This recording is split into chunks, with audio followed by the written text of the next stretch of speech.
Olá, sejam bem-vindos a uma aula do Ciência Milenar Indiana. Nós somos um grupo de estudos que se dedica a analisar os primeiros manuscritos espirituais, científicos, filosóficos do mundo. A famosa literatura védica. Aqueles que fazem yoga devem ter já escutado falar desta literatura tão impressionante. Ela é diferente das outras literaturas e das outras filosofias, pois ela contém ciências. Então, como vocês vão ver, existem informações sobre a velocidade da luz, informações sobre a relatividade do tempo e do espaço. Tudo isso já estava contido nestes primeiros livros que nos ensinam a importância do yoga. E por que o yoga é importante? O yoga é importante porque nós começamos a entrar em relação com a consciência, com o que está dentro do corpo, através do corpo, com toda a realidade. Essa é a função espiritual do yoga. O asana, a pose que nós fazemos, seguindo a instrução de um mestre, vai colocar em contato a sua consciência, o átomo, o átomo espiritual, que segundo esses livros mora dentro do chakra cardíaco e que é responsável pelo batimento do seu coração. É ali que está a alma, segundo a literatura védica. Ao pilotar o corpo, esse átomo da consciência, através do corpo sutil, dos chakras e do movimento, ele entra em contato com aquilo que é externo. Um dos nomes do Absoluto, um dos nomes de Deus para a literatura védica é Vastupurusha, aquele que é a existência, aquele que é a realidade ao nosso redor. Então, essa é a necessidade do yoga. E o yoga está explicado, ele nos é trazido por estes manuscritos que nós vamos começar a analisar agora. E aqui está a opinião, por exemplo, de um escritor americano, o Mark Twain, que vai dizer que a Índia é o berço da nossa raça, a origem da linguagem, a mãe da história, a avó da literatura, a bisavó de toda a tradição. Ele diz que todos os tesouros da humanidade estão escondidos neste país. Eu posso contar um pouquinho sobre a minha história pessoal. Em 2015, eu me mudei para a Índia para pesquisar esses manuscritos, e foi a coisa mais importante que eu possa ter feito. Eu comecei estudando a literatura védica aqui no Brasil, antes de ir para a Índia, e em 2015 eu decidi que era hora de ir buscar a fonte no país mais místico e misterioso do mundo. Não é? As pessoas têm muito preconceito contra os indianos, pois hoje em dia há muita miséria na Índia. Mas se nós refletirmos e entendermos um pouco sobre a história desse país, nós vamos compreender que, na verdade, a Índia é a única civilização que nunca parou de existir.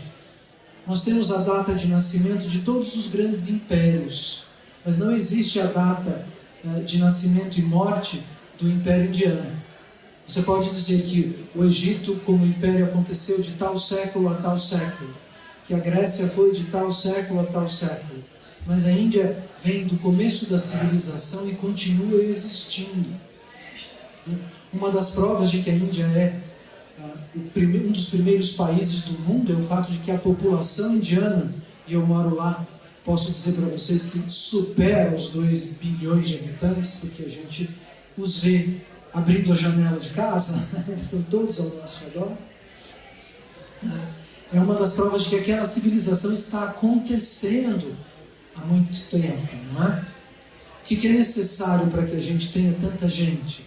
Por que num país tão grande quanto o Brasil nós temos 300 milhões de habitantes? Porque não deu tempo ainda para a população se multiplicar. Você precisa de tempo para gerar novos seres. Os Vedas são essa única literatura que é ao mesmo tempo espiritualidade e ciências. Nós não temos outra. Muitas pessoas baseiam suas pesquisas neste livro sagrado, naquele outro livro sagrado, mas eles não contêm dados científicos verificáveis, assim como essa literatura e é por isso que eu decidi me dedicar, né, eu sou um professor de filosofia, exclusivamente aos manuscritos indianos. Nós temos todo o respeito pelas demais filosofias, não é uma questão de desrespeito ou de crítica a outros caminhos. É simplesmente um olhar científico que vai apontar para esta filosofia, para esta cultura. Muitos dizem que a filosofia tenha nascido na Grécia, mas os estudos mais profundos e menos tendenciosos vão nos explicar que é a filosofia indiana que vai viajar através da Pérsia e chegar até a Grécia, e não o contrário. Nós temos provas, por exemplo, esse depoimento do Max Müller. Max Müller é um alemão que foi considerado o pai da cátedra de filosofias e religiões comparadas. E ele vai dizer que os escritos de Platão, o mito da caverna, já estava contido e explicado nos Upanishads. Então aquilo que é a fundação da literatura ocidental, na verdade, é um eco dessa literatura indiana. Nós temos aquele famoso filme hoje em dia que as pessoas entram, ou vários filmes onde as pessoas entram em programas de computador e vivem uma realidade simulada. Na verdade, essa ideia é trazida por Vyasadeva, pelo autor dos Vedas. Ele vai dizer que o universo material é uma ilusão, é uma projeção, é uma cortina de fumaça que encobre o significado original do infinito. Então, a ideia de que nós estamos numa caverna, isso já estava descrito nos Vedas. O modelo aluno e filósofo é a base da civilização indiana. Então, o mestre e o discípulo, o sistema com o qual nós ensinamos uma criança a falar, um adulto se senta e dá atenção e explica um mecanismo para outra pessoa. Essa é a base dessa civilização, que possui as universidades mais antigas do mundo. Eu, pessoalmente, estudei filosofia na Itália, pois meu pai é italiano, e eles diziam, esta é uma das faculdades mais antigas do mundo, era do século XII. Mas 20 séculos antes do século XII, já existia a faculdade de Takshashila na Índia. E depois dela, por exemplo, a faculdade de Nalanda. Nós no Ocidente falamos muito sobre o incêndio de Alexandria, da biblioteca de Alexandria, que durou 3 dias e queimou não sei quantos livros. O incêndio provocado da faculdade de Nalanda durou 3 meses. Imagina uma estação do ano inteira com uma universidade do tamanho de uma cidade queimando manuscritos. Então, e qual eram esses manuscritos? Os manuscritos originais da cultura indiana, que são inclusive a base do budismo. No Ocidente nós temos a ideia, e mais uma vez nós não estamos fazendo uma competição entre filosofias, que o budismo seja a mais antiga das filosofias orientais. Mas na verdade, historicamente, o budismo surge uns 3.000 anos atrás, o que para a literatura e para a cultura do Oriente não é nada. É um período breve de tempo. E a relação entre a literatura original da antiga Índia e o budismo é a mesma que existe entre o catolicismo e o protestantismo. Houve uma questão política que foi respondida com uma nova versão da filosofia. Certo? Então, com o incêndio da Universidade de Nalanda, alguns budistas conseguiram salvar alguns manuscritos a tempo. E é por isso que o Tibete tem uma relevância, porque ele contém também esta literatura. Então, na época de Pitágoras, que é o primeiro filósofo, Pitágoras teria sido o professor de Sócrates, que ensinou Platão e que escreveu o primeiro livro, não é? Dando origem à nossa filosofia, a filosofia ocidental. Pitágoras muito provavelmente teria estudado em Takshashila. E naquela época, em 700 a.C., na época que a gente tem documentos sobre Takshashila, justamente gregos, egípcios, sírios, árabes, chineses estudavam ali. Eles tinham 10.500 alunos em 700 a.C. Então imagine o tamanho de uma faculdade como essa para aquela época. E a relação da cultura, né? Nós estamos falando de 700 anos antes de Cristo, de 13.000 anos atrás, e agora nós vamos trazer um filme que influencia o contexto cinematográfico até hoje, não é? Uma das sagas mais famosas da cinematografia ocidental conta a história de uma princesa que é raptada e que é salva por 2 heróis acompanhados de um macaco gigante, não é? Justamente a trama de um épico chamado Ramayana, no qual a princesa Sita é raptada por uma nave espacial, né? E é salva por 2 príncipes acompanhados do semideus Hanuman. Então, tudo que nós conhecemos hoje, na verdade, vem da Índia e não da Europa, como nós acreditamos. Até o tópico do amor impossível entre os protagonistas das novelas, das tramas de teatro, da nossa vida, né? Quantas vezes nós não vivemos isso? Aparece pela primeira vez nos Puranas, na relação do divino casal Shri Shri Radha Krishna. Então, a metade feminina do infinito e a metade masculina do infinito vivem um dilema afetivo estrutural, segundo a literatura védica, ou seja, as 2 potências divinas, elas também têm uma história que se reflete na história dos seres humanos. Então, os tópicos de todas as peças do Shakespeare, por exemplo, né? A crise existencial do Hamlet, a usurpação do trono do Macbeth, estava tudo isso já contido no Mahabharata, né? Que é um dos textos mais impressionantes de toda a literatura mundial. As fábulas de La Fontaine, né? Ligadas ao reino animal, onde o corvo fala com a raposa, isso tudo está igualzinho ao que Êxodo e La Fontaine apresentaram para o público nos Pancharatas. Então vocês imaginam o meu choque, depois de ter feito faculdade no Ocidente, aos 40 anos ter me mudado para a Índia e ter descoberto que o mundo era do outro lado do mundo. Então, ela também é a mãe da poesia. Né? Os textos sagrados, eles estão na forma de mantras. E as pessoas, ontem abrimos este festival com uma roda de mantra. E o que é um mantra? Né? A palavra mantra significa instrumento para condução da mente. Vem de manas, que é mente em sânscrito. Né? Tra, né? Essa raiz quer dizer condução, quer dizer processo. Então o mantra é uma chave linguística que vai conduzir a nossa mente para algum âmbito da realidade infinita. Esse é o motivo pelo qual os mantras são em sânscrito, na língua dos manuscritos védicos. E nós vamos entender por quê, o que o sânscrito tem, né, de tão especial. Muito bem. E eles são versos poéticos. O mantra é uma composição ritmada. Então a poesia do Ocidente, na verdade, ela é filha indireta dos mantras indianos. Só que tem uma diferença. Enquanto a poesia atual, a poesia ocidental, vai falar do eu, da experiência do ego, da experiência do indivíduo, o mantra fala da realidade. O mantra não tem a ambição de descrever a sua aventura, mas a aventura de todos.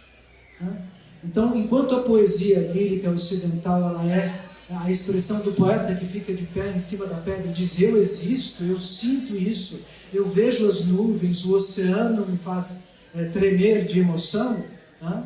O sábio da antiga Índia, ele retira esse eu, ele vai falar sobre a natureza intrínseca do oceano, sobre a natureza intrínseca do sol.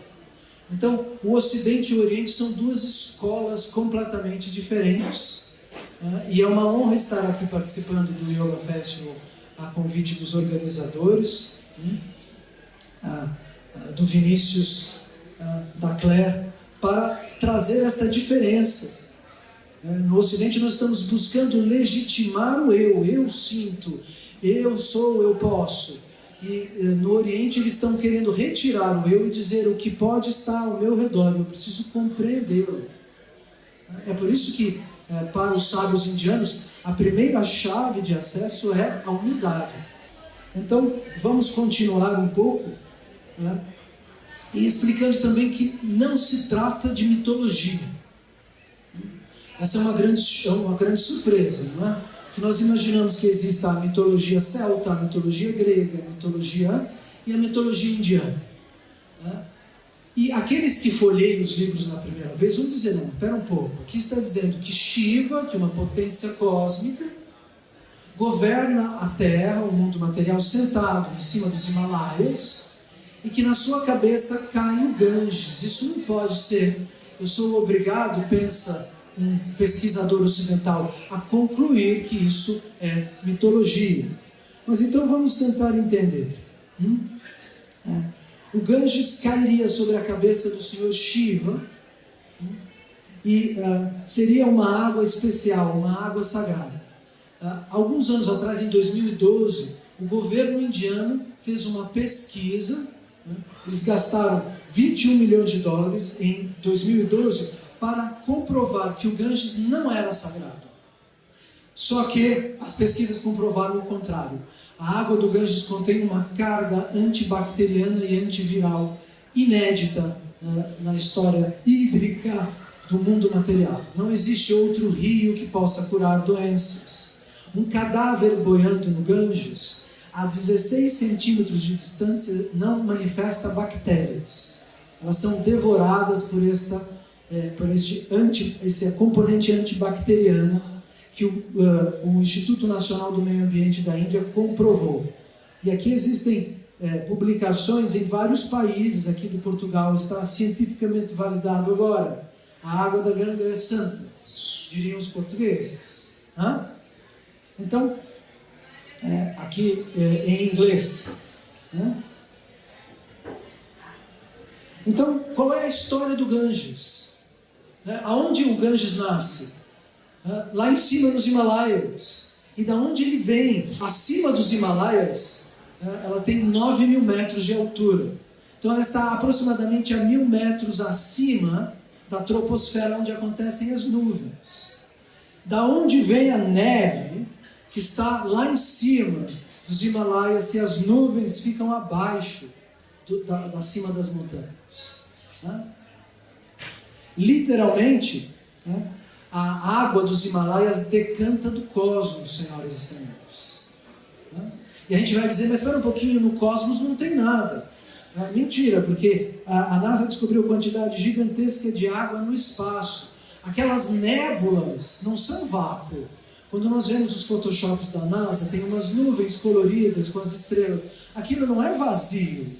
O cosmos é cheio de minerais, inclusive de água. Então, a Via Láctea, na verdade, é um caminho de água, é o caminho que o Ganges percorre ao descer pelos mundos materiais, tocando diferentes planetas e diferentes atmosferas e abençoando o nosso nível terrestre. Entendem? Então, na verdade, é real. Pensam do Ganges é real. E ela é uma água sagrada porque ela cura e elimina bactérias, e ela atravessa literalmente o cosmos e decanta sobre as montanhas mais altas da realidade material, do mundo em que nós estamos. Isso comprova a primazia da Índia como civilização, não é?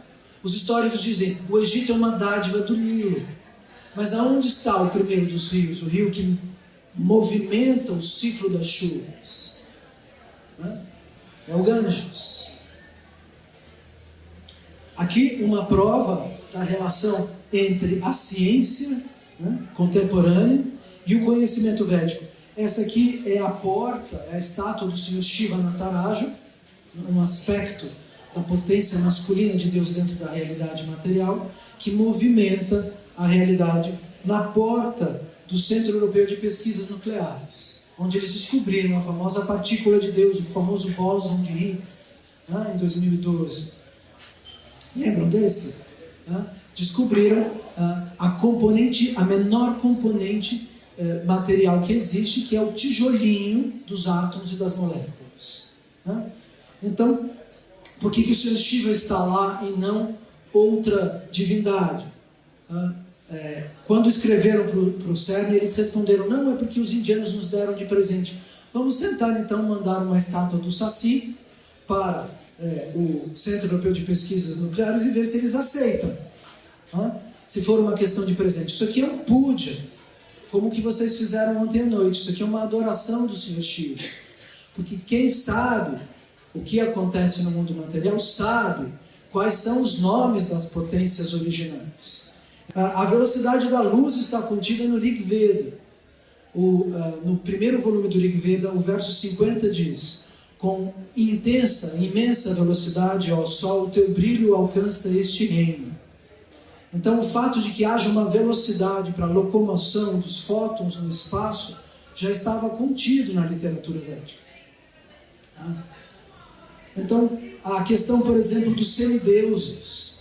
As pessoas acham que os semideuses sejam uma abstração ou uma maneira de conversarmos com a natureza. Mas não é isso que está explicado nos manuscritos originais. Nos manuscritos originais, Surya, esse é o nome em sânscrito do Sol, e nós estamos aqui sob as suas bênçãos, é uma potência, um semideus, um Devata. E o que significa isso? Por que a realidade é composta por diferentes semideuses, por diferentes potências divinas? Porque existe o infinito, que contém os universos materiais, nós somos um universo. Dentro do universo existe um posicionamento desse infinito. Aqui dentro, o universo vai se dividir em diferentes fases, em diferentes faixas, em blocos de tempo e espaço. Certo? Então, a potência do Sol é diferente da potência do oceano. Não é? A potência do fogo é diferente da potência da terra, dos minerais. Certo? É compreensível isso. Como? A reação química que acontece quando nós acendemos uma fogueira, ela é diferente da reação química do gelo, por exemplo. E existe uma lei acontecendo o tempo todo, pela qual você não pode queimar o bloco de gelo. Se você coloca um gelinho dentro do fogo, ele não queima, ele não pega fogo. No máximo ele vai derreter. Diferente de outras substâncias. Se você coloca um bloco de madeira, a madeira pega fogo. Se você coloca um bloco de ferro, depois de muitas horas, o ferro entra em incandescência. Então existe um funcionamento, existe uma regra acontecendo. Entende? Quem é Agnideva, o semideus do fogo? Ele é a potência, a inteligência cósmica que mantém sob controle a lei que regulamenta as reações químicas dentro da fogueira, na chama da vela, entendem? No fogão, dentro do sol. Esse é Agnideva. Entendem? Se eu perguntar para você, o Sol está vivo ou está morto? Cientificamente, ele está vivo, nós sabemos que ele está vivo, não é? Ele é uma estrela acontecendo. O que é o brilho do Sol? A professora de yoga, Carolina, está sentada sob a luz do Sol nesse momento. Bem-vinda, Carolina. Você está sentindo um calor em você? Isso é uma bênção. Esse calor que nós sentimos quando nós abrimos a janela de manhã é uma bênção literal. O bom humor que nós sentimos quando o dia está ensolarado, hoje não acordou tanto sol. A gente falou, ontem estava sol, hoje não está. Porque nós sentimos faltas das bênçãos de Surya Deva. E as bênçãos dele são tão extensas que ele é literalmente o pai da economia. Por quê? Porque sem brilho do sol não tem planta, e sem planta não cresce agricultura, que é o que move o tecido econômico de qualquer país. Está se falando que o agronegócio vai tirar o Brasil da crise. É óbvio que só pode ser o agronegócio, mas ele é a fonte que movimenta toda a agricultura, que movimenta toda a economia de um povo, de um continente. Portanto, o Sol diretamente solta raios de ouro na nossa direção. Não é mitologia. Entendem? E ele é tão lindo que a gente não consegue olhar para ele. Faz parte da nossa posição de seres humanos a humildade perante o semideus do Sol. E ele não é o todo. Nós não estamos adorando o Sol. Nós estamos entendendo o Sol dentro de um espaço ainda maior. Não é? Se eu perguntasse para vocês, a consciência, como se manifesta numa pessoa segundo os psicólogos? Os psicólogos vão dizer que quanto mais responsável o ser humano é, mais ele é consciente. Não é? Quantos filhos você gerencia? Quantos alunos de yoga você tem? Não é? Quantas pessoas vieram ao Yoga Festival? Não é? Há um grau de responsabilidade por trás do sustentamento de um festival. Sim ou não? Não é? Quantos seres o Sol está alimentando? Só de insetos a gente vai muito mais que o número de 8 bilhões de humanos. Sim ou não? Os insetos de Paraty dão de 10 a 0 na população de seres humanos no mundo. Portanto, eles são reais. Os semideuses da literatura védica são reais. E as outras filosofias são um eco dessa literatura cronológico. Porque, segundo os Itihasas, os livros de história da antiga Índia, o Egito é uma colônia periférica ao Império original. A Mesopotâmia nasce depois da Índia, segundo os textos indianos. Mas por que a gente não aprendeu isso na escola?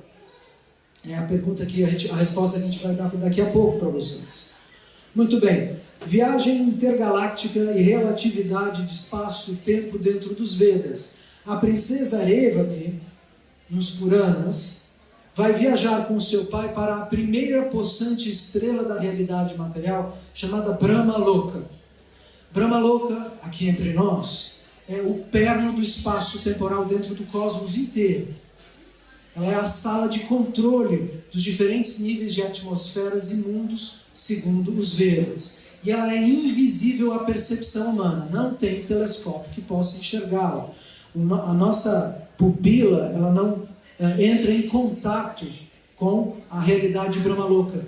Vocês já entenderam como é que funciona a pupila? Por exemplo, isso é uma coisa que eu aprendi meditando nos mantras aconselhados pelos grandes sábios da Índia. A sua pupila, quando você pinga um remédio no olho para o oculista enxergar lá dentro, ela dilata e você tem uma espécie de tontura. Porque você se relaciona com mais realidade, ela abre e você vai começar a perceber mais gamas de realidade. Por que o gato enxerga de noite? Porque a pupila dele vai para o infravermelho e para o ultravioleta. Né? Entendem? Isso tudo é medido, regulado pelo Senhor Brahma, pela potência que mora em Brahmaloka. Existe uma personalidade dentro de Brahmaloka que é responsável por toda a física quântica, por todas as espécies, as 8 milhões e 400 mil espécies que estão elencadas nos Puranas. Hoje em dia, os biólogos hoje em dia falam de 8 milhões e 430 mil. Não é exatamente o mesmo número. Depende de como você divide as espécies. O número é impressionantemente igual. Muito bem. Revati vai com seu pai para Brahmaloka através de uma máquina construída por engenharia aérea. Um dos presentes que a Índia dá ao mundo. A NASA tem 50% dos seus funcionários são indianos. Não é por acaso. Muito bem. E ela, quando chega lá, ela vai conversar com o Senhor Brahma. E ele vai dizer para ela que um instante naquela estrela corresponde a 6 meses na Terra, a relatividade do Einstein. Isso já estava colocado por escrito há mais de 5 mil anos. Nos Vedas, essa literatura foi colocada por escrito 5 mil anos atrás, e antes ela era tradição oral. Os mantras eram ritmos repetidos dos professores para as crianças que só aprendiam a cantar junto. Aí na idade adulta, a gente aprendeu batatinha quando nasce, não serve para muita coisa, mas na idade adulta as crianças se lembravam das músicas, física quântica, e cantavam a musiquinha. Biologia, yoga e cantava musiquinha. E estava tudo aqui. Não precisava do Google, porque o guru era muito inteligente. Na verdade, Google, né, é um jogo sonoro. Né? A gente inconscientemente está tentando se relacionar com o guru, que é o mestre que possui todo o conhecimento. De maneira tecnológica, artificial. Né? Não vou precisar falar da diferença entre a inteligência artificial e a inteligência natural. O tempo vai mostrar as aventuras que nós vamos atravessar daqui por diante. Né? O próprio Krishna conversa com Arjuna sobre isso. Né? No Mahabharata ele diz, Arjuna pergunta o que vai acontecer no futuro em Kali Yuga, e Krishna fala, eles vão inventar máquinas capazes de destruir a própria civilização. Não estou dizendo que tudo vai ser negativo. A gente vai usar, assim como o computador, o lado positivo da inteligência artificial. Mas é óbvio, né, que as coisas na matéria têm dois lados. Né? Existem lados positivos e lados negativos. O computador também. Quanto tempo a gente gasta aqui na frente que a gente deveria estar fazendo asanas, por exemplo? Muito bem. Então Brahmaloka vai enxergar o tempo e o espaço sem filtro, sem o filtro da nossa pupila material. Né? Então ele consegue enxergar, o Sr. Brahma, a órbita de todos os planetas, as flores de lótus. Né? A famosa geometria sagrada está inscrita nas mandalas indianas, nas flores de lótus.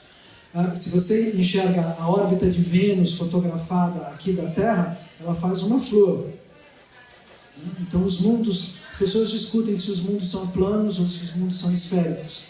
Os mundos são mais complexos do que a matemática da pequena pupila dos seres humanos consegue compreender.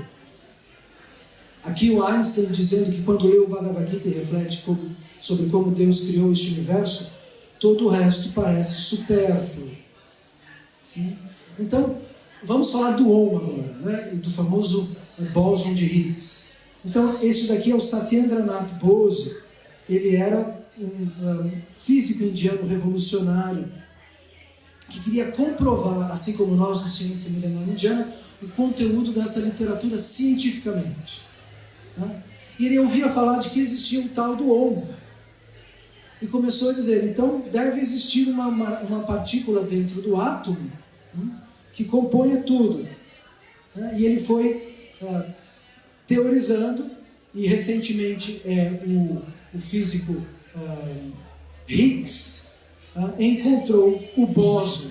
Se chama bóson por causa do Bose. Ele encontrou essa partícula fundamental que está dentro, ele é uma subpartícula atômica. Então, os elétrons, os prótons, são compostos por essa vibração de eletromagnetismo. Certo? O que é o eletromagnetismo? Em palavras muito simples, às vezes os cientistas falam, não, pera um pouquinho. O eletromagnetismo não é o som. Mas para você explicar isso para uma pessoa que não estuda física quântica ou que não estuda física, você diz que ele é uma partícula, uma vibração, como uma vibração sonora. Ele parece uma nota. Então, quando os professores de yoga dizem tudo é o Om, né? O que eles querem dizer com isso? Que os átomos são feitos de Om. O conhecimento védico é literal. Não é uma mitologia. Não é uma metáfora. O meu corpo é feito de Om. O som da minha voz é feito de Om. E é por isso que nós entoamos esta sílaba, né? A sílaba fundamental do sânscrito, que é a língua de composição do Supremo para criar a realidade. Mas o Supremo só fala sânscrito? Óbvio que não. Deus fala todas as línguas, inclusive português, mal falado assim como o meu. Yorubá, dialetos napoletanos, chinês, japonês. Ele é a inteligência absoluta. Ele é o infinito. Então tudo que está dentro dele pertence a ele, não é assim? Muito bem. Então, tudo é o Om, significa que tudo é feito de bósons. Certo?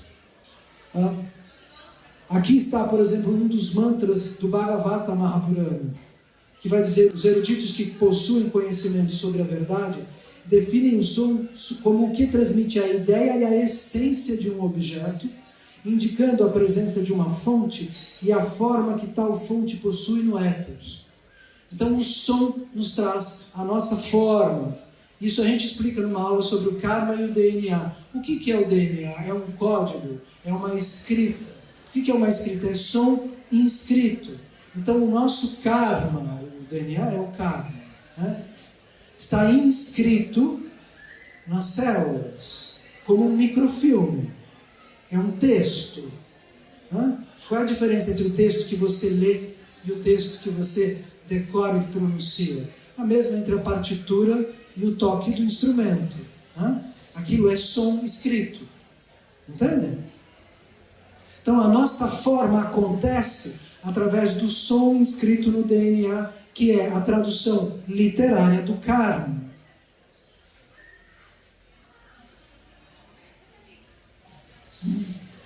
E aí vem os novos cientistas dizer que o universo é música, a teoria das cordas ou das supercordas. Existiria um super violino, por isso super, do outro lado da realidade, tocando um instrumento. Essas notas estão ecoando para dentro da realidade material. Elas formam encontros energéticos, os bósons. Os bósons se organizam segundo a geometria que está contida nesta música, e os átomos vão se manifestando para dentro da matéria. Isso é o que está escrito nos Vedas, não é o que os cientistas das supercordas também afirmam. Eles afirmam a mesma coisa. Só que os Vedas não têm a Maya, não têm a Matrix, né, a ilusão material disturbando a cabeça deles. Eles vão dizer, não é o violino, é a flauta nas mãos do Supremo Shri Krishna. Esse é o significado de quando nós vemos Krishna, né, aquele príncipe azul segurando uma flauta na mão e assoprando. Ele está emitindo a música transcendental cujo reflexo dentro da matéria gera os mundos.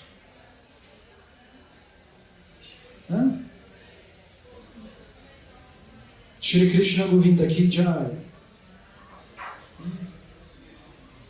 Chakras, espírito e alma, corpo físico, karma, dharma, reencarnação, samsara, mantras, orações, santos, sábios, gurus, professores, geometria, criação do universo, outros planetas, mecânica quântica, filosofia, ética, moral, controle das emoções, o mundo material chamado de Maya e não de Matrix. O que significa quando a gente chama a ilusão de Matrix? A gente está chamando Durga, a potência da matéria, de mãe. É uma forma de adoração. Você não sai da matéria se você adora Durga, você precisa de Krishna para sair da matéria, não é? Vocês já ouviram falar sobre isso? Precisa de Vishnu, precisa de Krishna. Porque você precisa alcançar a fonte transcendental. Então, Matrix, na verdade, é um termo que nós usamos no Ocidente que significa mamãe.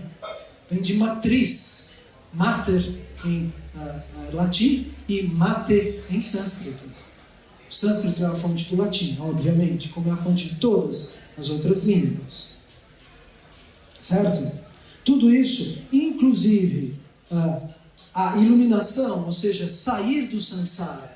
Todas as religiões têm quase todos esses conceitos. Mas somente os Vedas vão falar de sair da ilusão material. Para sempre, alcançar uma forma espiritual eterna com a qual nós dançamos com Deus. Esse é o objetivo da vida, segundo esta literatura. Nós vamos viver nas mandalas manifestas. Aqui a mandala é incubada, a geometria ela é latente. Né? Ao redor do Supremo, a geometria é visível e nós vamos dançar, literalmente, em êxtase ao redor do centro do infinito. Esse é o objetivo da vida humana, segundo a literatura védica. E é por isso que nós precisamos ter humildade e amor e devoção pelo Supremo. Segundo os textos que nós estamos estudando. Eu não estou aqui para convencer vocês de nada. Então, vamos falar somente para terminar, um pouco sobre a estrutura de começo, meio e fim do cosmos. Né? A ideia de trindade, ela é apresentada ao homem nessa mesma literatura. Portanto, ela existe em projeto. Então o Brahma é o projetista, por isso que ele é definido como o criador. Porque ele pensa no projeto. Então, para o mundo material. Quantos átomos vão compor a sílica dos grãos de areias da praia de Paraty? Né? Isso tudo é calculado. Obviamente que ele faz um desenho maior. Como é que faz a criação? Desenha o grande, né? O oceano é aqui, né? A ilha está aqui, né? Depois ele vai quadricular isso através do Om. O Om sai dos lábios dele, ele quadricula tudo. Então ele cria um espaço, né? E depois, através dos mantras, ele vai cantar a composição dos átomos que vão preencher os buraquinhos, os quadradinhos, e a realidade nasce como um navio, como aquele navio dentro daquela batalha naval, preenchendo os quadradinhos que compõem o navio. Não é uma explosão que dá origem ao universo, isso já foi provado. Uma explosão não constrói nada. Se eu explodo a sua casa, eu não tenho um prédio como resultado. A gente pode experimentar na próxima aula de yoga. Né? Então existem físicos como o Haramein e outros que já contestam o Big Bang. Na verdade, trata-se de um Big Om. As estrelas só se acendem numa terceira fase. Primeiro ocorre o som, que gera o espaço. Depois nascem os átomos de ar, então o ar nasce primeiro, e por terceiro vai nascer o brilho das estrelas. A luz é a terceira a se manifestar dentro da realidade material. Então, o projeto é feito pelo Sr. Brahma, ele é sustentado por uma expansão de Krishna dentro do universo material chamada Vishnu. Vishnu significa sustentador. Então o Brahma pensa no desenho, mas quem vai colocar o átomo para vibrar é Vishnu.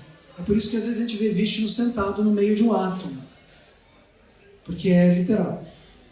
O Senhor Supremo, a forma espiritual do Senhor Supremo está fora dos universos, então ele é maior do que o maior, e dentro dos átomos, então ele é menor do que o menor. Ele é o absoluto. Então ele está na ponta de cima e na ponta de baixo de tudo, né? E multiplicado no coração de todas as entidades vivas, como Paramatma.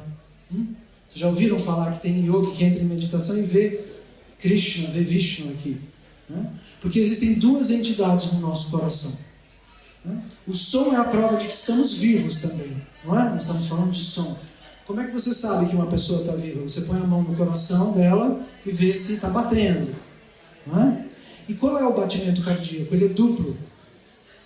Essa é a prova científica de que dentro do nosso coração existem duas entidades separadas. É uma prova a favor do Dvaita, a conclusão Dvaitavada do Vedanta. Vishnu, a super-alma, e você, Tutu. Bate duas vezes o coração. Então, Vishnu é aquele que sustenta as realidades, e depois o Senhor Shiva é como se fosse a mão de Krishna dentro da matéria, a mão do Supremo dentro da matéria. Tem gente que briga, fala, não, eu gosto só do Senhor Shiva. Não, para mim tem que adorar Ganesha. Não é uma briga, são formas diferentes do mesmo infinito, não é? Que vai manifestar diferentes gradações e personalidades para o gerenciamento da sua misericórdia, que ele distribui para todas as almas individuais, dentro dos animais, dentro dos seres humanos, tudo aquilo que se move dentro das plantas, né? Tudo tem jiva, tem átomos de consciência. E a realidade material é um prédio no qual Deus distribui acesso a si mesmo. Isso está em palavras simples, descrito nos Puranas. Essa é uma primeira aula, então eu não posso falar de coisas muito complexas. Portanto, nós existimos para trocar amor com Deus. O universo existe para que nós alcancemos conhecimento acerca do infinito. E este mundo material é o palco onde isso acontece de maneira prioritária. Na posição de semideuses e entidades demoníacas, os famosos ETs, né? Essa batalha, essa busca não pode ocorrer, porque eles já estão fazendo parte do jogo. São as mesmas almas individuais que vão encarnar em posições diferentes, com karma diferente do nosso, mas eles estão atrás da coxia, então eles não podem alcançar a perfeição. É necessária a forma humana, e por isso que a gente é tão importante. É por isso que brigam tanto economicamente pela posse do mundo material. Se a gente fosse realmente um lugar na periferia do cosmos, como eles mostram para a gente nas aulas de ciência. Por que tanto esforço, tanta batalha pelo destino da Terra? Não é assim. Nós somos o Big Brother. Nós somos o programa onde as almas têm a capacidade de alcançar a perfeição sem participar da coxia, que ocorre quando a gente abandona o corpo, dependendo do karma negativo e positivo. Vamos para diferentes espécies, 8.400.000, dentre as quais semideuses e entidades menos bem intencionadas. Os donos da tecnologia, segundo a literatura védica. Quem que domina a tecnologia, os semideuses não precisam, eles têm mantra. Quem domina a tecnologia não são os semideuses, segundo os primeiros manuscritos do mundo. Eu não trago opiniões pessoais para vocês aqui. Então, para terminar, o que existe? E esse número é incrível, são 10 elevado a 60 universos ao redor de Vishnu, segundo os Puranas. Está escrito lá, eu mostro para vocês onde está escrito isso. E eu fui pesquisando e falei, nossa, mas que número? É um número com 60 zeros, tenta pronunciar. Eu chamo de 1/600 porque tem 60 zeros. Então, não cabe na parede, porque 1 trilhão só tem 12, 1 trilhão. Um zero a mais de 1 trilhão são 10 vezes 1 trilhão. Imagina com mais 48 zeros. Então, isso se manifesta, e a literatura é charmosíssima, causa um efeito. As pessoas acham que é mitologia. Ao redor do Mahavishnu existem 10, rodam os mundos materiais, orbitam ao redor da cintura dele. As pessoas não entendem, mas olhem o verso. Todos os universos estão conectados geometricamente como num gigantesco arranjo atômico. Isso é Srimad Mahabharata. Estrelas influentes, luminares celestes e mesmo os átomos, todos estão em rotação em suas respectivas órbitas sobre a direção do Supremo. Por que tudo roda? Porque existe uma forma de Deus no centro do Sol, no centro dos átomos, no centro dos universos, e tudo está em adoração ao redor dele.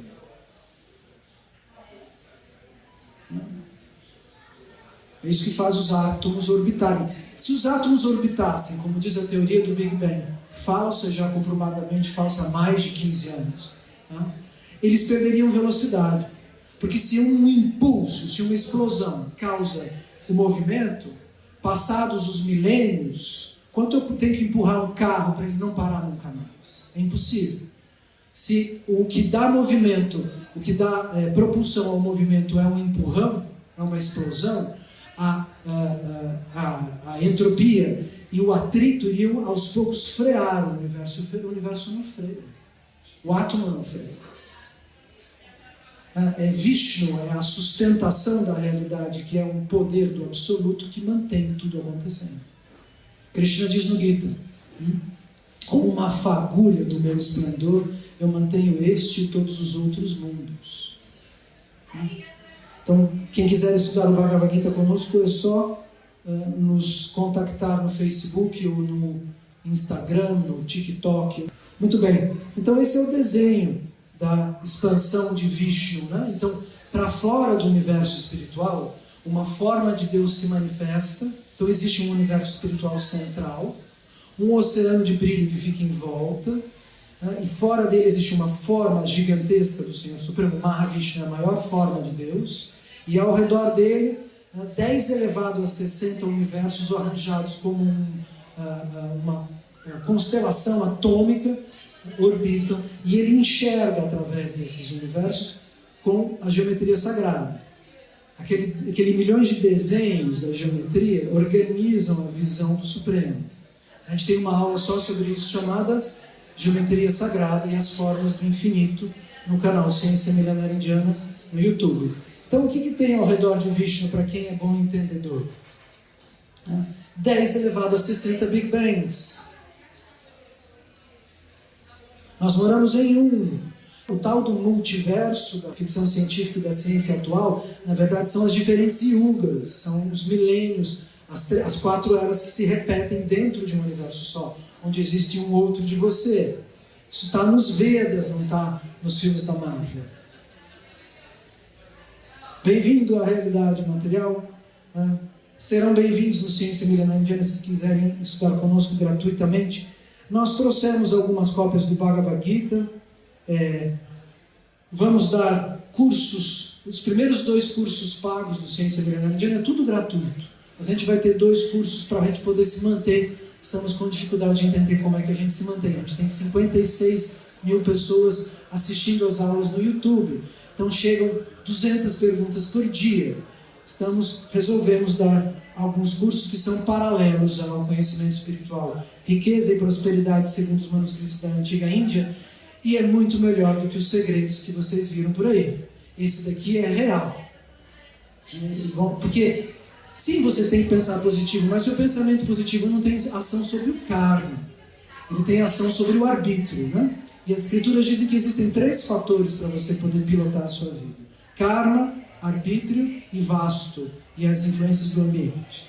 Está dividido em 3, você não tem total arbítrio. É por isso que você não pode tudo, você pode muita coisa. Mas tem o karma que precisa ser calculado. E a gente vai explicar isso. E depois, essa aula vai ser dia 10, 11 e 12 de julho de 2023, em São Paulo. Pelo telefone do Ciência Milenar Indiana, que vai aparecer na próxima imagem, vocês podem se inscrever e perguntar onde, como, quando. No dia 13, 14 e 15, nós vamos explicar como funciona o karma. Então, quais são os eventos que detonam uma aventura na sua vida? De repente, você entende que você vai se apaixonar, né? A pessoa vai, opa, peraí, está acontecendo alguma coisa. Eu vou viver um caso de amor. Ou eu vou mudar de país.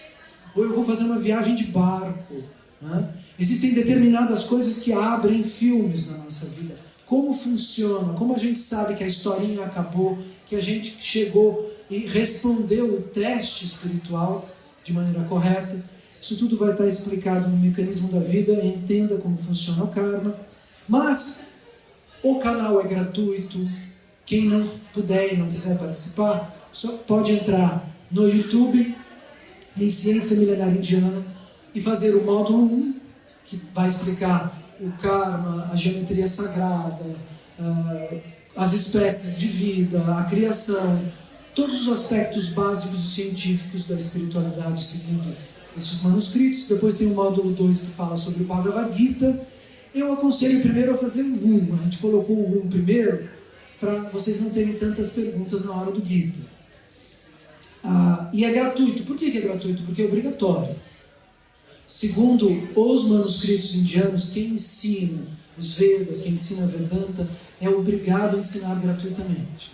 Pois não pode haver interesse econômico entre mestre e aluno do ponto de vista espiritual, segundo esta filosofia, e assim nós seguimos.